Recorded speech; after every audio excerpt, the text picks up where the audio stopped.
Yeah. Now you're putting out 2 records at once. Well, you know, people complain when there's too much time between records, and then they complain that there's too many. The public is fickle, and I can't be responsible for their feelings. You know, I mean, you know what I mean. So, is this a provocation? Well, you know, the idea with 2 records is that you got the stove heated up, and you might as well make more than one pancake, because, you know, how People often might be coming over. exactly? How often do you cook? You know, so you might as well make enough for the whole gang. You know? Right, and I guess that's the idea. the whole gang. Oh, well, do you make sounds? Do you ever find this happening to you? Yeah. Where you're just suddenly you're making sounds with your voice that have no meaning? It happens a lot. Does it? Yeah, it does. It's called subvocalizing. And I don't know, I guess maybe it's part of the evolution of language. It's going backwards, though, back to when sounds had just basic shapes to them and had yet to be applied to anything truly meaningful. And I guess I don't know, I'm probably dyslexic and you know, attention deficit and all that.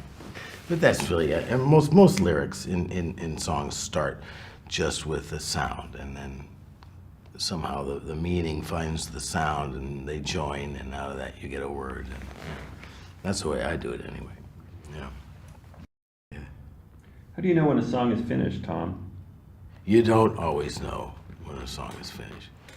And I'm not sure if a song is ever finished, to be honest with you. You know, they're constantly evolving, and it's like jump rope songs, you know. I mean, when are they done?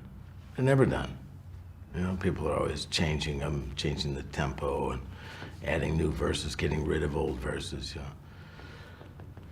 So, I mean, when you're ready to record, I mean, there's a certain finality to that. It's time to you know. Commit. To commit, yeah, to cut the head off the fish. But that's not really the right No. analogy for it. it's more like, now why do people say you really captured something on that? You know, because there's something alive in a song, and the trick to recording them is to capture something and have it be taken alive. You know? So it's always a trick in the studio. The world is just a wild kingdom for you, isn't it? It's kind of. I see you as the Yule Gibbons of songwriting. Oh, thanks. Out there, yeah. up to your knees in nonsense syllables, grabbing them as they fly by. Okay. Now, Tom, if you didn't do this, and by this I assume that you mean sit in a room talking to me, Yeah. what would you do? Oh, Jesus, I don't know. You know, you mean what do I have as backup? What's in the back pocket? What's in the back room? What's down that hallway waiting?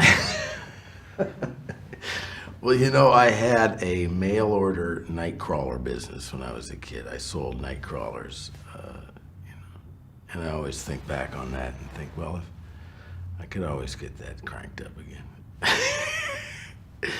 And of course, there's motel management. You know, keep your present job. I look around and Yeah.